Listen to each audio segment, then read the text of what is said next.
Hola a todos, qué alegría encontrarnos de nuevo en nuestro programa Al ritmo de Dios. Hoy nuestro invitado es Juan Francisco Martínez Sáenz, o como comúnmente le llamamos, Juan Martínez. Él es misionero sacerdote de nuestra comunidad Verbum Dei, es de Valencia, España, estudió ingeniería industrial antes de entrar a nuestra fraternidad misionera, doctor en Derecho Canónico y colabora en la Conferencia Episcopal Española y en la Dirección Nacional de las Obras Misionales Pontificias aquí en España. Actualmente es párroco en Nuestra Señora de las Américas y profesor en nuestro Instituto Teológico Verbum Dei. Hola Juan, bienvenido y muchas gracias por haber aceptado nuestra invitación. No, gracias por invitarme. Bueno, Juan, también nosotros, nuestra invitación era porque queremos conocerte, saber un poco más de ti, de tu historia. Bueno, Entonces, así vamos a empezar. Cuéntanos cómo fue tu infancia en tu pueblo, en Buñol, algunas experiencias de fe que te han marcado, tu juventud.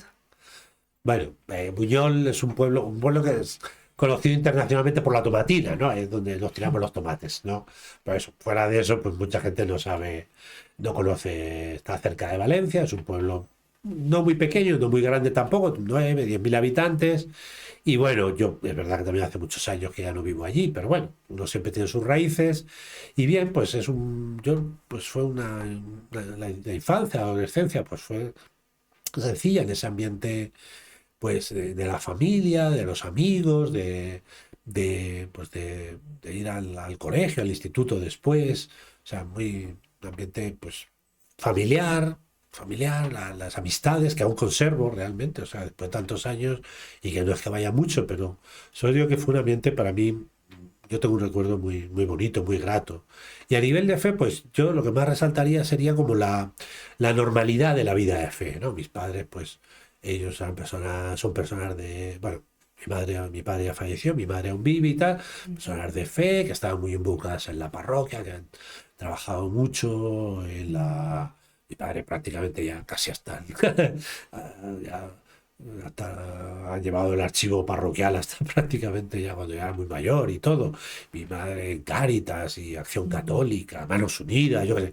Todas las actividades de la parroquia ellos estaban muy metidos y pues yo creo que eso me ha influido mucho, ¿no? Pues un poco como la normalidad de vivir lo que es la fe. Ah, ¿y cómo fue que conociste el Verbum Dei? ¿Y cuál fue lo que más te marcó en ese primer encuentro? A ver, vamos por partes. Entonces, Ujú. una de las cosas que realmente o sea, mis padres estaban muy metidos a nivel de la parroquia y todo eso. Y entonces, claro, Buñol está muy cerca de Siete Aguas, ¿no? Ujú. En la que tenemos la casa de espiritualidad que tenemos en Siete Aguas, que en aquel entonces, estamos hablando de los años 80, ¿no? Entonces allí estaba no solamente lo que ahora la casa espiritual, y también estaban los cursos de formación, incluso la teología, ¿vale? Entonces decía, había mucha gente en Siete Aguas, se hacía Mm, mucho apostolado por toda la provincia de Valencia y más, o sea, mm, y entonces uno de los apostolados que tenían las misioneras de Siete Aguas era el grupo de oración de Buñol. Y entonces, pues ellas pues bajaban las misioneras, llevaban el grupo de oración, mis padres subían también a Siete Aguas, tenían retiros, y siempre me decían, no, me tienes que conocer esta comunidad. Claro, yo estoy en ingeniería. La ingeniería no da, mm. no da para muchos, no da mucha tregua, ¿no? Y entonces, bueno, pues así bastante tiempo, y no, me tienes que conocer, a ver si subes y tal. Pues claro, yo tengo mucho que estudiar, los veranos también, bueno, hasta que, pues un año, pues prodigiosamente no tenía ninguna asignatura para septiembre, no tenía que estudiar, y entonces pues había una convivencia, un Mm. encuentro, una convivencia y en verano que iba mucha gente y entonces, y bueno, y yo, bueno, pues digo, pues bien, pues mira, voy a aprovechar la oportunidad, ¿no? Y entonces subí a la convivencia, subimos mi hermano y yo, y ahí encontramos a Vicente. Y Mm. entonces, digo, ¿por qué? Porque, claro, todo el resto de la gente era gente que se conocía, eran de las comunidades Bermúdez. Y, hombre, Vicente sí, estaba allí su hermano, sus hermanas, pero él no. él- y nosotros tampoco conocíamos. Entonces nos juntamos los tres. Nos juntamos allí los tres, y bueno, y Y ahí, pues, porque ya todo el mundo se conocía, ¿no? Bueno, a mí la convivencia me ayudó muchísimo, la verdad, me supuso un encuentro con Jesús muy fuerte que me cambió mucho. Y entonces ahí lo que más me impactó fue la charla de cuerpo místico. La Mm. charla de cuerpo místico. Había un Cristo que había hecho Darío ahí en la sala, en lo que es ahora la capilla grande, la capilla de la misión, en la sala de atrás había un Cristo muy impresionante, ¿no? Y fue y María Antonia, me acuerdo perfectamente, la charla de María Antonia Mm. Alberti, y de una charla de cuerpo místico que a mí me ayudó muchísimo, mucho, mucho, mucho, mucho. Y me cambió mucho la forma de ver todo, la vida, la fe y tal. Mm. Y bueno, y nada. Y entonces ahí dije, bueno, pues tengo que profundizar en esto y bueno, y ya me quedé para Mm. hacer una semana de retiro. Ah. Y por ahí va, mira, Juan, de ingeniero industrial a misionero sacerdote. Y si nos podías compartir, no sé si fue mismo en esta convivencia, en este primer encuentro, o en qué momento tú sientes esa llamada de Entonces, Dios. claro, eh, la lógica. Había en aquel entonces una canción que decía, eh, él estudiaba para ingeniero, pero algo se torció y ahora es rockero, ¿no? Entonces, yo estudiaba para ingeniero, pero algo se torció y ahora soy misionero, ¿no? Yo siempre digo, yo soy ingeniero por vocación, lo otro, pues es algo sobrevenido, ¿no? Entonces, efectivamente, el, pues yo me quedé para hacer una semana de retiro. Y, y bueno, pues bien, vale.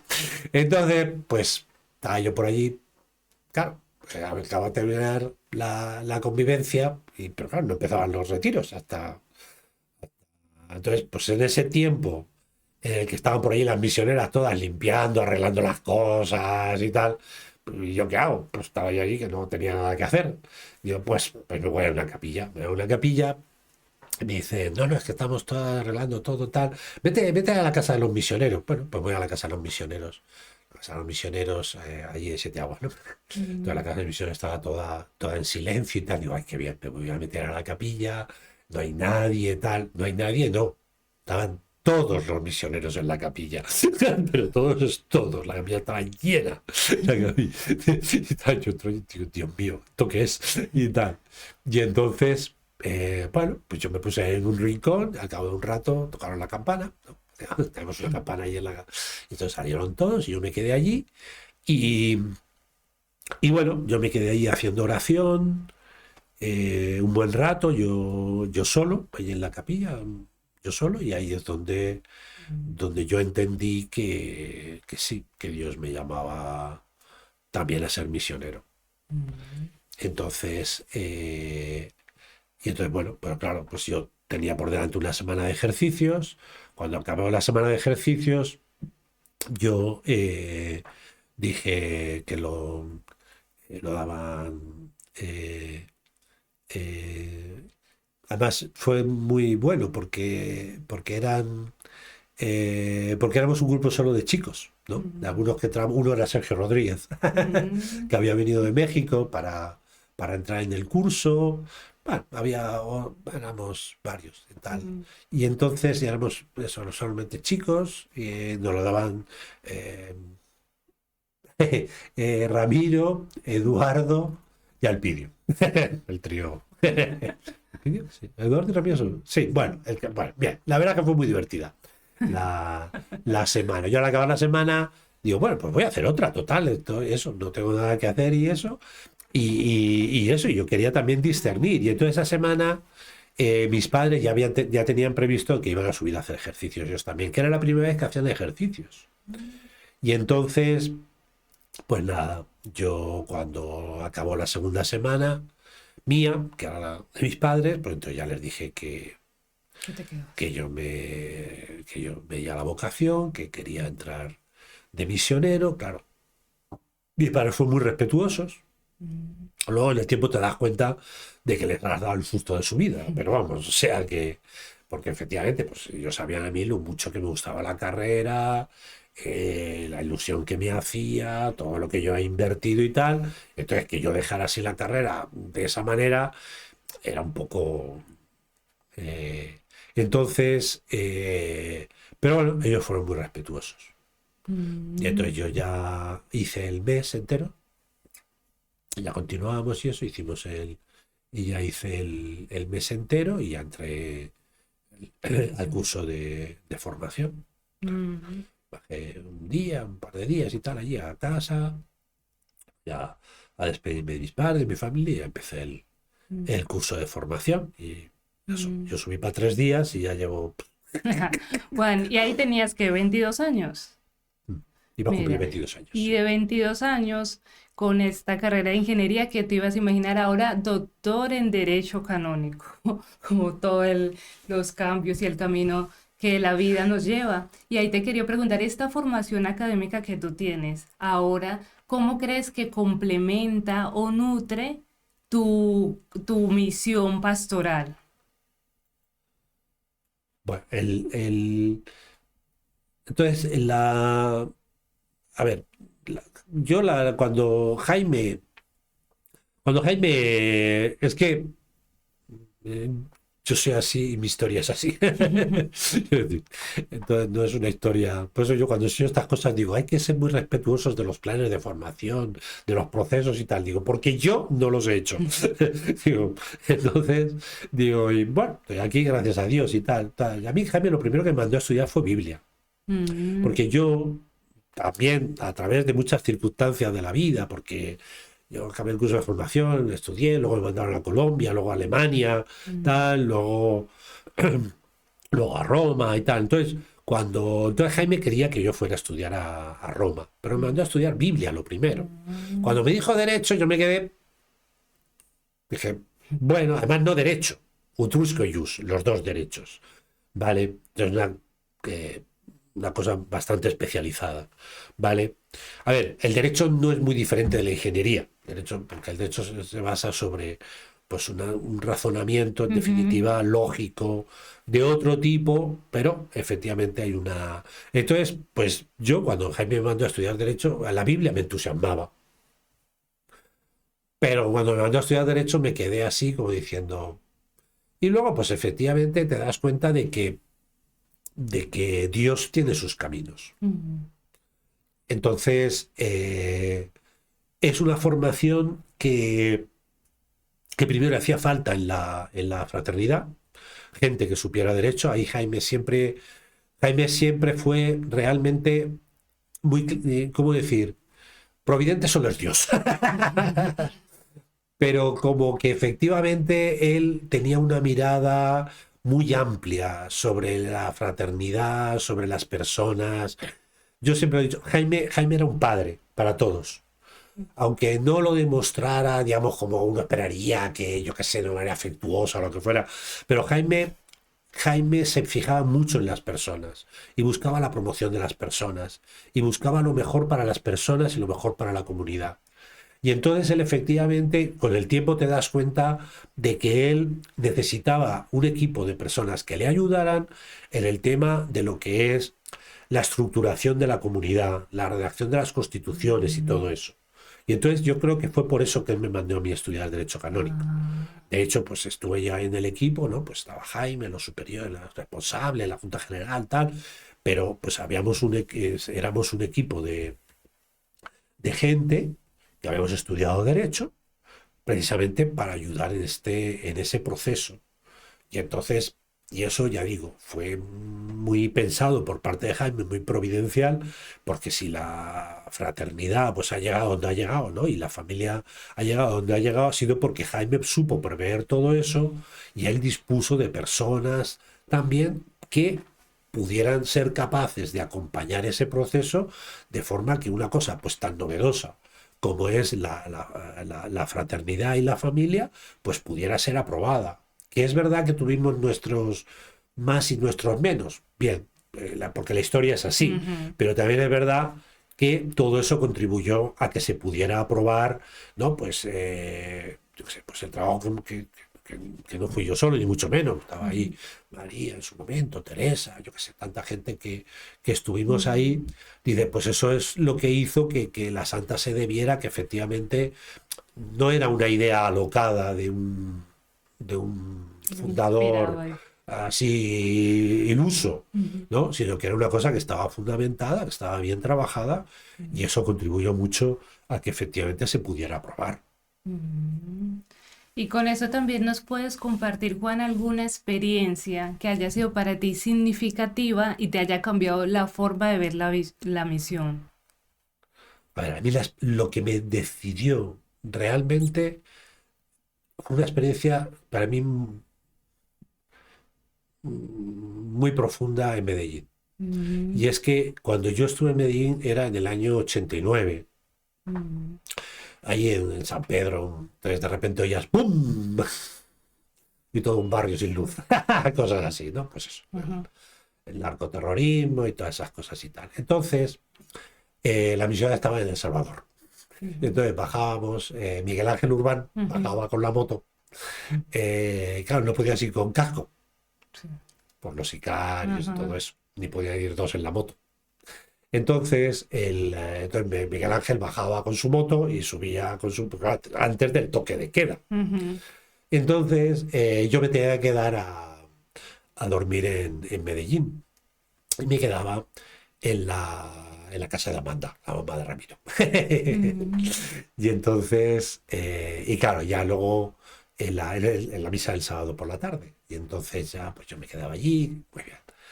Y claro, pero claro, el domingo por la mañana, atravesar todo el barrio, la cantidad de niños tirados en la calle, allí esnifando, tal. mm, Para mí fue una experiencia que a mí me marcó muchísimo, porque fue como el decir, si yo no estoy realmente convencido de que mi sitio es el Verbum Dei y de que efectivamente, pues como nos predicaba Jaime, ¿no?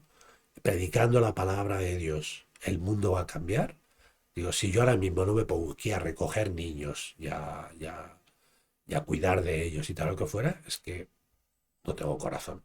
O sea, mm, si yo, o sea, yo tengo que estar convencido de que efectivamente el carisma es eficaz y cambia el mundo. Y esa fue la experiencia realmente que me marcó muchísimo, pues para decir, no, no, o sea, Dios me ha llamado aquí y este es el carisma y aquí tengo que estar.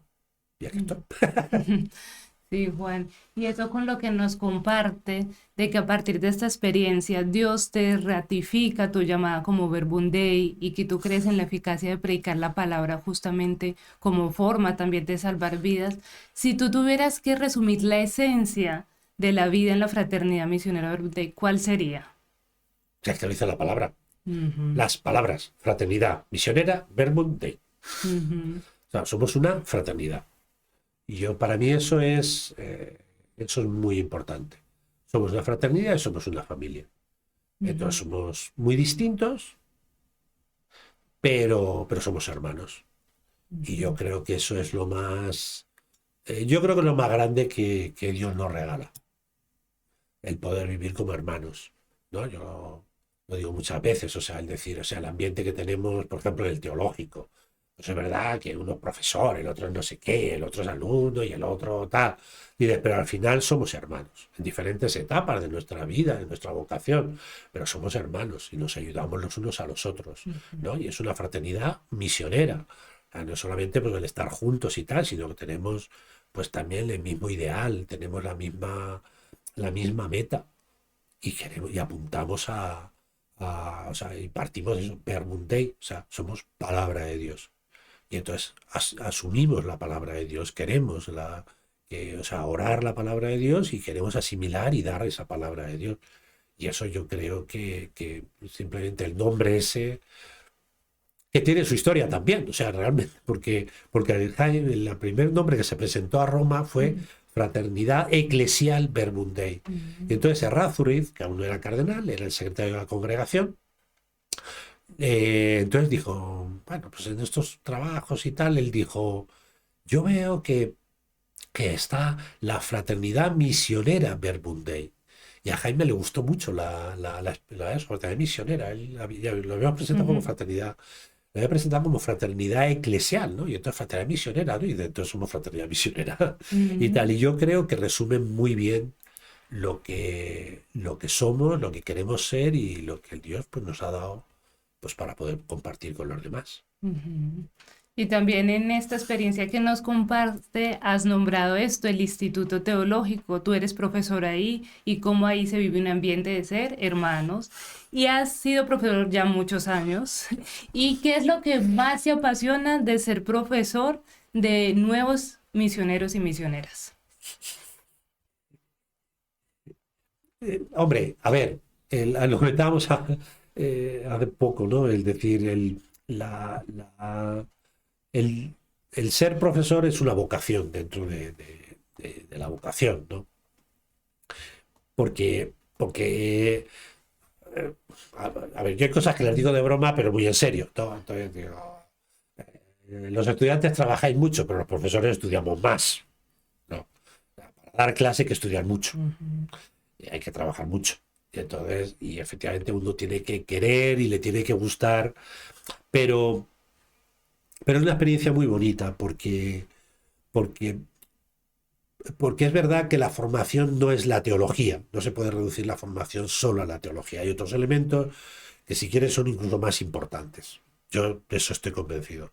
Pero es verdad que la teología da como una estructura y enseña a pensar y enseña a predicar y enseña a ponerse en el lugar de los demás. Y eso siempre es un reto, porque ninguna, o sea, cada grupo es muy distinto de los otros grupos. Y dentro del grupo cada alumno es distinto de los otros Ujú. alumnos. Entonces eso siempre es un reto. Pero es muy bonito ver que efectivamente estamos aquí rememorando cosas. Yo, Jaime Barceló, cuando nos confesábamos con él, ponía siempre la misma penitencia, ¿no? Reza un Magnificat y cuenta estrellas, ¿no? O sea, pues es bonito por eso, ¿no? Es decir, es cuenta estrellas, o sea, Ujú. como mira la repercusión que puede tener tu vida, ¿no? Y por eso digo que compartir esta etapa de la formación desde la teología y tal, pues es en definitiva contar estrellas, ¿no? Porque luego ves, pues efectivamente, pues la repercusión que con tantos años y claro, o sea, el otro día te digo, esta Junta General no, pero digo, pero es que la Junta General anterior todos fueron alumnos míos. Entonces, Imagínate. claro, es la repercusión que tiene, pues lo que uno pues intenta dar lo mejor posible y tal, dices, pero efectivamente, pues eso llega por generaciones, Sí. ¿no? Y entonces, la verdad es que eso es para mí muy satisfactorio y también es una gran Ujú. responsabilidad, decir, Ujú. oye, que a ver qué digo, a ver qué tal, o sea, que estos misioneros, estas misioneras, estos matrimonios tienen que formarse bien porque tienen una gran responsabilidad y entonces tienen que tener una buena formación, un dominio de la palabra, tal, que efectivamente pues ellos también, su vida pues sea por generaciones, ¿no? Ujú. Sí, han pasado generaciones de misioneros y misioneras por tus clases y también, como decías, hay muchos desafíos en la formación de nuevos misioneros, pero también quería preguntarte sobre los desafíos en tu papel, así como párroco, los desafíos de la evangelización y en España específicamente actualmente, en este otro ambiente. Hmm. que fue- O sea, yo creo que nuestro carisma, el carisma de Verbum Dei, de la palabra de Dios, de las escuelas de apóstoles, es un carisma que el Espíritu Santo suscitó muy providencialmente. Ujú. Y yo creo que es un carisma muy necesario. Bueno, podría dar una clase de teología al respecto, pero simplemente eh, hay, hay una necesidad real de la palabra. Y por desgracia es una carencia bastante grande en la iglesia. Ujú.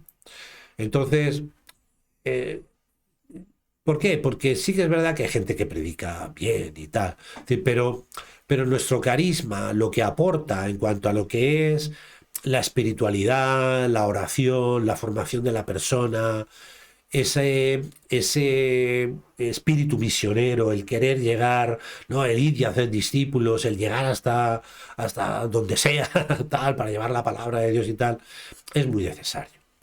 Es muy necesario en la iglesia, ya es muy necesario en el mundo de hoy. Claro, eso implica una determinada visión, una determinada espiritualidad, una determinada manera de hacer las cosas, que yo creo que está muy en consonancia, y yo lo vivo mucho así en la parroquia, que es muy en consonancia con lo que es las necesidades del mundo de hoy.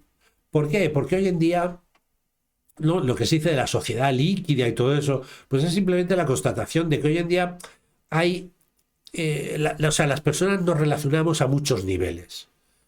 Y mucho más, pues eso, a través de lo que es el WhatsApp, tal. Ahora mismo lo que estamos haciendo aquí, pues eso también se difunde, ¿no? Dices, o sea, entonces hay que buscar nuevas maneras de hacer llegar la palabra de Dios, y hace falta también suscitar en las personas el deseo de colaborar en ello. Hay un punto, ¿no? Por lo que decíamos antes, en cuanto a ser fraternidad misionera y todo eso, que, que implica la manera de hacer las cosas, que es, ¿no? Como decía, me viene ahora, ¿no? Una frase de Jaime en los estatutos por ahí, ¿no? Con gran respeto de las personas. Hacer con gran respeto de las personas. ¿Qué es respeto? Jaime nos lo explicaba también muchas veces. Respicere, mirar atentamente. Es decir, ver la persona, qué es lo que tiene, qué es lo que puede aportar, cuáles son sus talentos, cuáles son sus capacidades. Y nuestro carisma, nuestra espiritualidad nos aporta mucho eso, el respeto por las personas. El respeto en el sentido ese, de buscar la colaboración de las personas, pues viendo cuáles son sus talentos, o sea, sin forzar. Eso implica o algo que es muy importante en el mundo de hoy, ¿no? Eso se estudia a nivel empresarial, ¿no? El tipo de liderazgo, ¿no? No un liderazgo directivo tal, sino efectivamente un liderazgo, pues, que es capaz de estimular, de fomentar el trabajo en equipo, tal. Yo creo que todo eso son cosas que son muy nuestras en cuanto al carisma, y que son muy necesarias en la iglesia, y que eso creo que es lo que nosotros podemos aportar a la iglesia y al mundo de hoy. Gracias, Juan. Habla eso de lo que podemos aportar desde nuestro carisma para el mundo de hoy.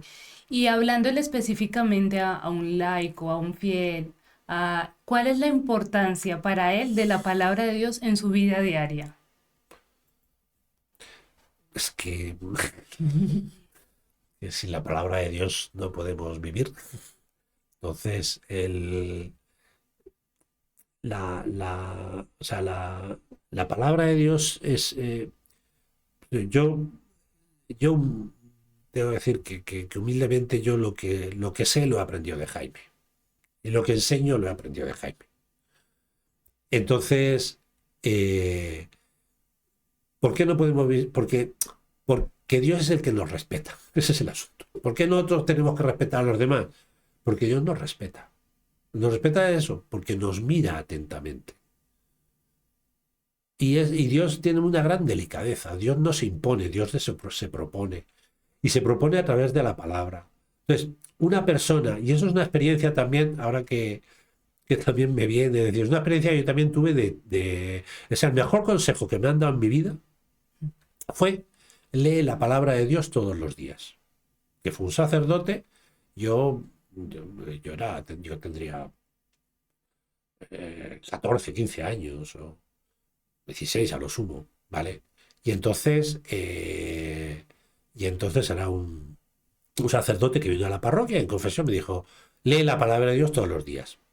Mis padres me regalaron una Biblia de Jerusalén que aún contengo, aún conservo y tal, está toda subrayada, toda tal, no sé qué. Ahí, y yo, pues efectivamente, empecé a leer la palabra de Dios, empecé a leerla, así además desde Génesis, empecé a leer, bum, bum, bum, bum, bum, bum, bum, y me la leí entera la Biblia, luego me la volví a leer, luego tal, no sé qué. Y entonces, ¿por qué? Pues porque Dios sabe muy bien lo que necesitamos cada uno. Nosotros no. Pero si no leemos la palabra de Dios, si no oramos con la palabra de Dios, nunca sabremos lo que necesitamos. Y esa experiencia de que, ya digo, yo sin tener formación de lo que son la oración, o yo qué sé, la meditación, o los ejercicios, o lo que fuera y tal, pues simplemente esa experiencia de que yo leía todos los días un trozo, pues a veces más largo, más corto, ¿no? Pues hay historias del Nuevo Testamento, del Antiguo Testamento que empiezas a leerlas y de, bueno, a ver cómo acaba esta batalla, tal, no sé qué, ¿no? Y te engancha y te lees ahí medio capítulo o un capítulo entero y tal, y otras veces pues que lees. Pero eso de que en un momento dado te paras y dices, esto me lo está diciendo Dios, esto me lo está diciendo Dios. Dices, eso es una experiencia muy importante, porque es así como Dios pues va guiando nuestra vida. Mm. También otro aspecto muy interesante, Juan, tuyo es que has escrito sobre María. María, estrella de la nueva Bueno, yo evangelización. edité el libro. Ah, editor, ay, disculpe. No, no, no.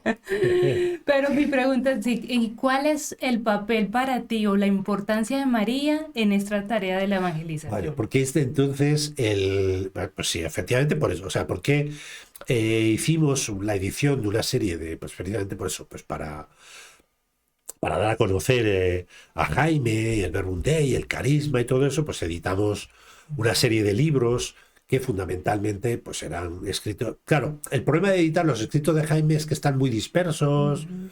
no es difícil conseguir el material. Bueno, entonces editamos varios libros y justamente pues porque yo estoy convencido de que sin María no podemos hacer nada, dije, como había por ahí varios escritos de Jaime sobre María, los recopilamos, no todos obviamente, pero unos cuantos lo recopilamos en este libro. Bueno, fue una cosa bueno, entre Carlos Mario y yo hicimos varias ediciones o sea, varios libros de ediciones de estas, y yo me encargué de este de María, recogimos varias cosas de Jaime, sí, tiene una introducción, una presentación y todo eso que sí que hice yo. Luego tiene un artículo de Ángela Rademan también. Bueno, es un poco como.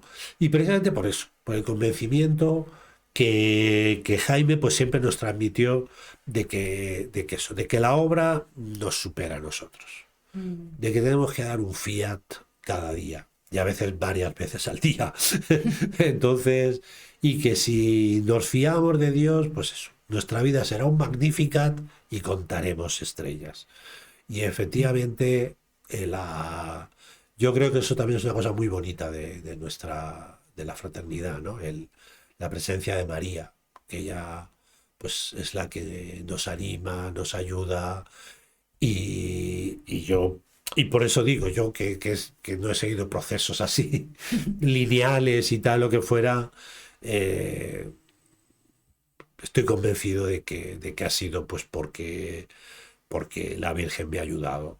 Eh, Ha estado siempre ahí y desde luego pues hay momentos donde uno tiene claro que eso ha sido la Virgen que a uno le presta, ¿no? Le presta el sí, ¿no? Te Mm. estás quedando corto, venga, te presto mi sí, ¿no? Dice, pero desde luego sin María no podemos ser Ujú. misioneros, está más claro que el agua. Sí, eso sí, es verdad. Juan, muchas gracias. Y antes de ir terminando nuestra conversación, sí me gustaría que nos dejaras a todos, creyentes y no creyentes, un mensaje de Juan, un consejo para la vida. ¿Qué nos dirías? ¿Qué diría? Bueno, a ver, yo creo que lo más difícil en este mundo y lo más importante es aceptarse, Ujú. es aceptarse. Mm. Y eso vale para creyentes y para no creyentes. Vale. Creo que efectivamente la fe nos ayuda mucho. Saber que Dios nos ama. Pero de todas maneras uno tiene que hacer un trabajo propio y eso ya es tanto para creyentes como para no creyentes. Uno tiene que hacer su propio trabajo de reconciliarse con su historia, con sus flaquezas, con sus pobrezas. Y eso a cualquier psicólogo que le preguntes te va a decir que eso es así. O sea, que porque ser persona humana en este mundo, pues tiene mucho de aceptarse a sí mismo, porque solamente desde aceptarse a uno puedes aceptar a los demás. Solamente.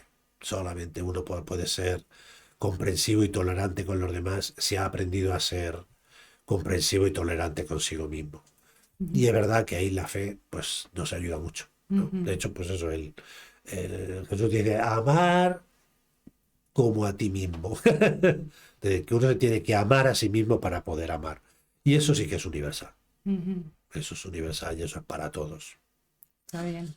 Bueno, de nuevo, Juan, muchas gracias por haber aceptado nuestra invitación. Disfrutamos mucho. Yo creo que los que nos van a ver también, igual que yo, de conocerte más, de saber de tu historia. Y bueno, hasta la próxima. Te volveremos a invitar. Entonces ya tengo tanto más. Gracias. Nos vemos. Chao.